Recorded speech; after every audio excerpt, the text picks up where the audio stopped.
امام اللہ علیہ نے بدعا دی تھی کہ شیعہ قیامت تک ماتم کرتے رہیں گے، شیعہ آخر کیوں سینہ کو بھی کر رہے ہیں؟ یہ میں سنیوں سے پوچھتا ہوں کہ شیعہ کیوں سینہ کو بھی کر رہے ہیں؟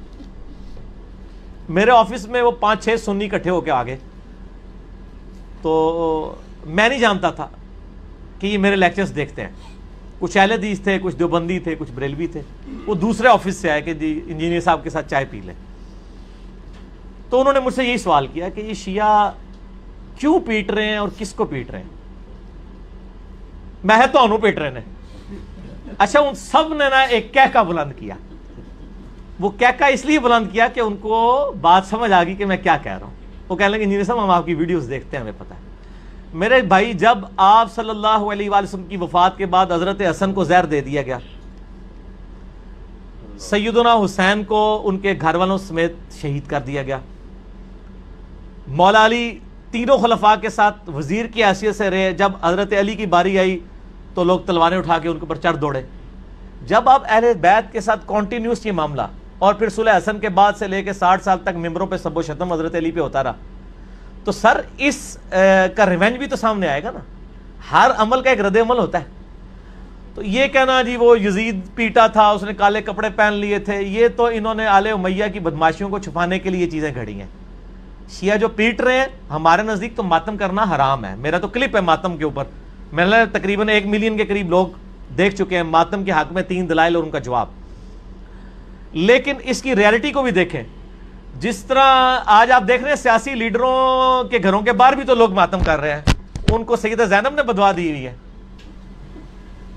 وہ پیٹ رہے ہیں کہ ہم پوری زندگی آپ کی پارٹی کے ساتھ اٹیچ رہے ہیں، اب لوٹے آگے آپ نے ٹکٹ لوٹوں کو دے دیا ہے، تو وہ ہم کہیں گے نا ان لیڈروں کو ہی پیٹ رہے ہیں.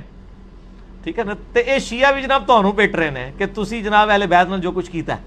ٹھیک ہوگا جی، بس اس کو اسی پہ رہنے دیں. باقی میرا ابھی ڈاؤ یونیورسٹی کراچی کی میڈیکل یونیورسٹی میں یوم حسین سے خطاب کرنے گیا تھا، تو ڈاکٹرز کا مجمع تھا، طالب علم بھی تھے، ڈاکٹر طالب علم، پہلے سال کے، دوسرے سال کے، چوتھے سال کے طالب علم، پروفیسر سے ڈاکٹرز تھے.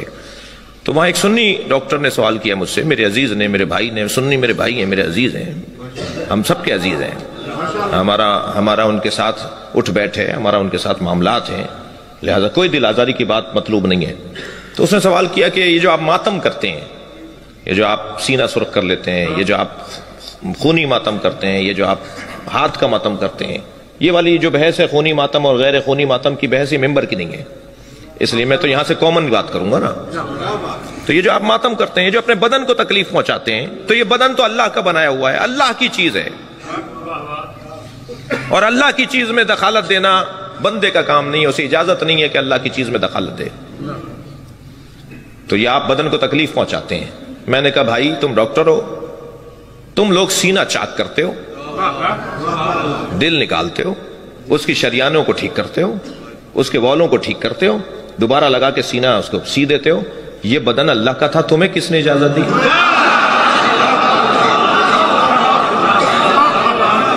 یہ اللہ کی امانت تھی، تمہیں کس نے اجازت دی؟ تو کیا جواب آتا ہے تمہارا؟ جواب یہ آتا ہے کہ بڑی مصلحت کی خاطر، اس کی حیات کی خاطر، اس کی زندگی کی خاطر ہم اس کے سینے کو چاک کرتے ہیں، اسے تکلیف پہنچاتے ہیں، دوبارہ اس کے دل کو ٹھیک کر دیتے ہیں، اس کا بدن دوبارہ سے زندہ رہے، دیر تک زندہ رہے. مصلحت زیادہ ہے، مفسدہ کم ہے. میں نے کہا یہی جواب ہمارا بھی ہے. ہم جب اپنے سینے پہ ہاتھ مارتے ہیں تو لوگوں کو حسین کی طرف توجہ دلاتے ہیں، اور اگر حسین کی طرف توجہ ہو گئی تو ساری خوبیوں کی طرف توجہ ہو جائے گی. مقصد ہمارا بڑا ہے، ہم اپنے بدن کو تکلیف پہنچا کے بڑے مقصد کی. شہید زندہ ہوتے ہیں اور زندہ کا ماتم کیوں کرتے ہیں؟ مجھے تو آج تک مسلمانوں کی پالیسی سمجھ میں نہیں آئی. ہم ماتم کریں تو کہتے ہیں زندہ ہیں، ہم مدد مانگے تو کہتے ہیں مردہ. اگر ہم کہیں گے یہ زندہ ہیں تو پھر کہتے ہیں کہ نہیں جی مدد مانگتے ہو، یہ تو مردہ ہے. خدا نے چھٹا پارا شروع یہاں سے کیا ہے. نہیں پسند کرتا اللہ اونچی آواز پہ رونا، مگر جہاں ظلم ہو وہاں اجازت. اگر تجھے زندہ کے ماتم کی اتنی تکلیف ہے، یعقوب کو پتا تھا کہ یوسف زندہ ہے، نبی تھا، جانتا تھا بیٹا زندہ ہے، پھر بھی 40 سال رویا، صرف یہ سمجھانے کے لیے کہ مظلوم کو رویا جا سکتا ہے. آج ہمیں بندے کہتے ہیں علم سے شفا کیسے مانگ لیتے ہو، کپڑا شفا کیسے دیتا ہے، کاش تو نے قرآن پڑھا ہوتا۔ اللہ نے یعقوب کو یوسف کے کرتے سے شفا دی تھی۔ لاکھوں دلائل، ہزاروں دلائل، جناب سارا کا چہرے پہ پیٹنا قرآن سے ثابت ہے۔ اگر کوئی بندہ کہے کہ نہیں یہ تو پچھلے نبیوں کی بات ہے، ہمارے نبی کے دور میں تو ایسا کچھ ہوا ہی نہیں، تو چلے پھر میں حوالہ لکھوا دیتا ہوں۔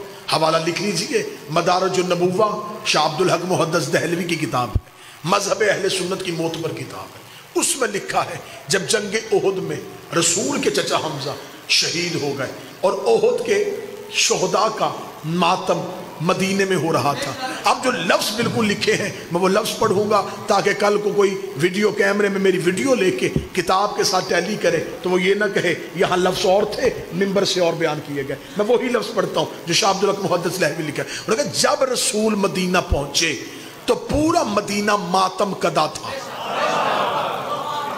ماتم کدا کہتے ہیں ماتم کرنے والی جگہ، یا میں اس کا آسان لفظ کروں امام بارگاہ، پورا مدینہ ماتم کدا تھا۔ رسول نے صحابہ سے پوچھا یہ کس کا ماتم ہو رہا ہے؟ تو صحابہ نے کہا یا رسول اللہ یہ احد کے شہداء کے ورثہ اپنے شہداء کے لیے ماتم کر رہے ہیں۔ رسول نے ٹھنڈی آہ بھر کے، یہ محدث دہلوی کا لفظ، ٹھنڈی آہ بھر کے کہا ہائے میرے چچا حمزہ پہ ماتم کرنے والا کوئی نہیں۔ یہ کہہ کے رسول گھر گئے، انصار اپنے اپنے گھروں میں گئے، اپنی اپنی عورتوں کو بلایا، بچوں کو اکٹھا کیا اور رسول کے دروازے پہ لے کے آئے۔ میں جملے پڑھ رہا ہوں مدارج النبوہ سے۔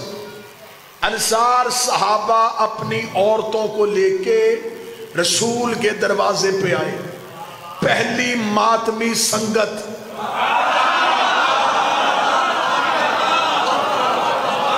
صحابہ کے گھروں سے نکلی، رسول کے دروازے پہ آکے صحابہ کی عورتوں نے اونچی آواز سے رسول کے چچا حمزہ پہ آہو فریاد کرنا شروع کی۔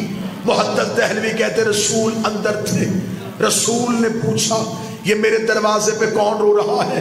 بتایا گیا یا رسول اللہ یہ انصار کی عورتیں اپنے گھروں کو چھوڑ کے آپ کے چچا حمزہ کا ماتم کرنے کے لیے آئی ہیں۔ جملے محدث کے نہ ہو میں گردن کا لہو دوں گا۔ شاہ عبدالحق کہتا ہے رسول نے مصلی پہ دعا کی ہاتھ بلند کر کر میرے اللہ جو میرے چچا کو رونے کے لیے انہیں بھی بخش دے، ان کی اولاد کو بھی بخش دے، ان کی اولاد کو بھی بخش دے، انہیں بھی بخش، ان کی اولاد کو بھی بخش، ان کی اولاد کو بخش۔ ہر عبادت ایک نسل بچاتی ہے، حسین کا ماتم 3 نسلیں بخشوا دیتی۔ سنی کتاب سے دلیل، ایک اور دلیل سن لو جلدی جلدی۔ اب ایسے کرنی کو خبر ہے نبی زندہ ہے، صرف نبی کا دانت زخمی ہوا ہے، ٹوٹا نہیں۔ آج کے بعد نہ کہنا نبی کا دانت ٹوٹا، ٹوٹنا عیب ہے، رسول بے عیب۔ دانت ٹوٹ جاتا چہرے میں نقص آ جاتا، جہاں نقص ہو وہ کامل نہیں ہوگا۔ دندان مبارک زخمی ہوا، اویس کو خبر پہنچی، رہتا وہ کرن میں تھا، دیکھا پیغمبر کو تھا نہیں، پتھر اٹھایا، پہلا زخمی کیا، ذہن میں آیا کہ شاید نبی کا یہ نہ ہو،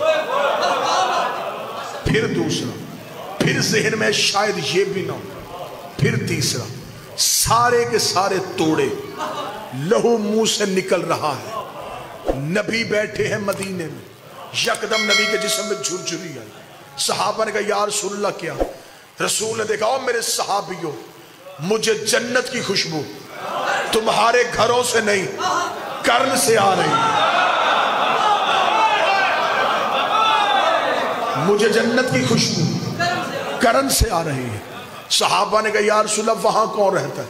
فرمایا اگر تم میں سے کوئی کرن جائے وہاں میرا ایک عاشق ہے، اس کا نام اویس ہے، اسے میرا سلام کہنا۔ میں بات سمجھا ہی نہیں سکا۔ محمد وہ ہے جسے اللہ سلام کر رہا ہے، نبی وہ ہے جو اپنے عاشق اور اپنے ماتمی کو سلام کر رہا ہے۔ نبی نے کسی صحابی سے نہیں کہا کہ جلدی جاؤ تیز رفتار گھوڑا لے کے جاؤ اویس کو گرفتار کرو گرفتار کر کے لاؤ میں زندہ تھا اس نے زندہ کی یاد میں ماتم کیوں کیا نبی نے کہا اسے جا کے خوشخبری دو کہ تمہیں نبی سلام کہہ رہا ہے چل نبی نے تو محبت میں کہہ دیا تھا خدا ہی کہہ دیتا کہ جسم میرا تھا میں نے تجھے امانت دی تو نے اسے زخمی کیوں کیا خدا نے بھی لاڈ کی انتہا کر دی خدا نے بھی جنت سے کیلا فرش پہ بھیج دیا کہ اب منہ میں دانت نہیں ہے غذا نرم چاہیے چبا نہیں سکتا جنت سے کیلا اویس کی محبت میں آیا پھر تو مولوی کو مان لینا چاہیے نا عشق میں ماتم کرو لنگر کے انتظام خدا کرتا ہے ماتم کے لیے ایک نہیں 1000 دلائل کے انبار لگائے جا سکتے ہیں